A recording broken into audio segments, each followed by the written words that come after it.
Quan nosaltres ens vàrem plantejar fer aquesta jornada, vàrem pensar que no volíem fer tan sols un acte d'homenatge a la mare, sinó que volíem que, a més, aportés alguna cosa interessant per a totes les persones que aquí fossin. Parlarem d'empresa lligada amb economia i, sobretot, en la visió d'aquest any que estem, del 2014, comptem amb 3 economistes i 3 empresaris. Els 3 economistes són 3 doctors en economia, són l'Oriol Amat, l'Elisenda Pelusier i el Miquel Puig, i després tenim 3 empresaris, 3 amics. Són 3 empresaris que, a més, són d'empreses familiars, volgudament hem escollit que siguin 3 empresaris d'empreses familiars catalanes, són 3 empresaris que, a més, estan compromesos no solament amb la seva empresa, sinó que estan compromesos amb la societat i amb el país.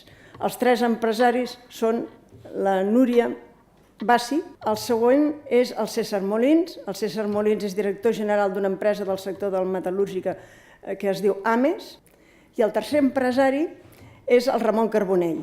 El Ramon Carbonell és vicepresident de Copcisa Corporació, és una empresa que molts coneixen perquè està vinculada al sector de la construcció i infraestructures.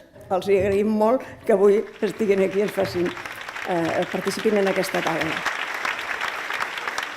Jo diria que anem a una situació que les dues visions tenen raó. És a dir, jo crec que anem a una perspectiva en la que Espanya continuarà tenint un atur molt elevat, el seu PIB creixerà molt lleugerament, les administracions públiques estaran molt escanyades perquè la recaptació fiscal no augmentarà i el pes de les pensions és implacable. Però, en canvi, jo crec que les empreses que han fet la feina, que han fet els deures, que són capaces d'exportar i que són capaces d'innovar, aquestes, jo diria que la recuperació ja va començar el 2009 per elles i que any a any aniran millorant. Bé, en primer lloc volia fer referència a que estem celebrant un aniversari, una empresa que fa 65 anys, i aquest és un tema molt excepcional. Com sabeu, les persones més o menys vivim uns 80 anys, les empreses viuen molt menys. I la majoria d'estudis els situen l'esperança de vida empresarial entre els 8 i els 15 anys, tot i que moltes empreses moren als pocs mesos d'haver nascut. Per tant, complir 65 anys està molt bé. Les empreses que conec en aquests moments estan augmentant molt les ventes, fan coses bastant diferents de les que feien fa 5 anys. Segurament segueixen fent algunes de les coses que feien fa 5 anys, però en fan moltes més. Segona característica, l'obsessió per l'excel·lència. Tercera característica, i això ho comentàvem amb en César Molins abans, que això segur que les àvies ens ho deien, són tindre finances molt prudents. Una de les coses que ens ha canviat aquests últims temps és a ser més àgils amb les decisions, a provar més coses i canviar més coses, equivocant-se més, però de quan en quan algunes l'encertes i alguna cosa vas fent. I no perdre, com també s'ha dit aquí molt, la il·lusió, la creativitat, coherent amb la marca, coherent amb l'esperit, sorprendre, sempre dic, el consumidor, però no defraudar-lo en funció del que facis. La tecnologia està vivint un boom extraordinari. Hem canviat més amb els últims 30 anys que segurament amb els 2.000 anys d'abans. Per tant, ens trobem que hem de respondre a un canvi de tecnologia que ens exigeix una innovació, una atenció, però hi ha una altra cosa lligat amb això de la tecnologia, per això ho he portat, i és que el món se'ns ha fet petit. Competíem a nivell de província o a nivell d'estat. Avui dia competim a nivell mundial. Una de les característiques de les empreses que sobreviuen és que han de ser innovadores. Innovadores vol dir tenir els ulls i les orelles ben oberts. La lliçó número 1, que jo en moments pensava que el meu pare exagerava, la caixa no es toca. No es fan inversions amb la caixa és dels proveïdors.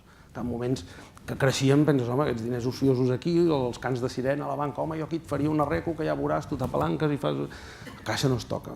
En moments, ho haig de dir, fins potser l'hauria escanyat i tenia tota la raó. Doncs que el treball, jornal i mitja o 2 jornals per dia, l'austeritat, em recordo el meu avi, em semblo a mi mateix més gran, però al final això és el que ens ha ajudat a transmetre aquesta imatge i que al final tothom al voltant s'ajunti per tirar endavant i per visualitzar un futur, i nosaltres ara mateix tenim una situació francament estable. Nosaltres, com que hem menys tingut la indústria durant molts anys, Doncs clar, resulta que no tenim ben construït, no tenim ben estructurat un sistema de transferència tecnològica. I tenim escoles tecnològiques bastant bones, però és que fins i tot allà falta aquesta cultura encara a les escoles i a les empreses. No tenim lligat l'entramat de transferència tecnològica. Destacaria que a vegades el problema tampoc el centrem totalment en les universitats o els centres de recerca, perquè la R+D i aquesta transferència també és responsabilitat de l'empresa, i a molts llocs del món també tenen departaments de recerca i desenvolupament integrats a dintre de l'empresa. Llavors, això també facilita després el contacte amb la universitat. És a dir, que és bidireccional, no? O sigui, hi ha hagut també un problema per part de les grans empreses en aquest sentit. I això em dóna peu a recordar una història que explicaven, que vaig sentir aquest any als Estats Units, de dos emigrants a començaments del segle XX que van anar a Amèrica amb un transatlàntic.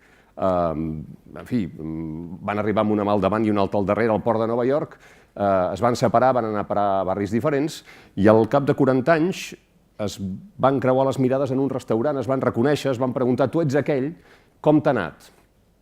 I un va dir: bueno, vaig arribar a un barri, en el carrer principal no hi havia cap restaurant, vaig pensar: coi, aquí el que falten són restaurants. Vaig obrir un restaurant i m'ha anat molt bé. Diu: i tu? Bueno, jo vaig anar a parar a un altre barri i en el carrer principal hi havia 5 restaurants. I vaig pensar: aquí el que agrada són restaurants. I vaig obrir un altre restaurant i va anar molt bé. Sabem exactament què funciona, què no funciona. Deixem també, probablement, una miqueta d'espai a l'atzar i a la imaginació. Senyors, moltes gràcies, un aplaudiment per la taula.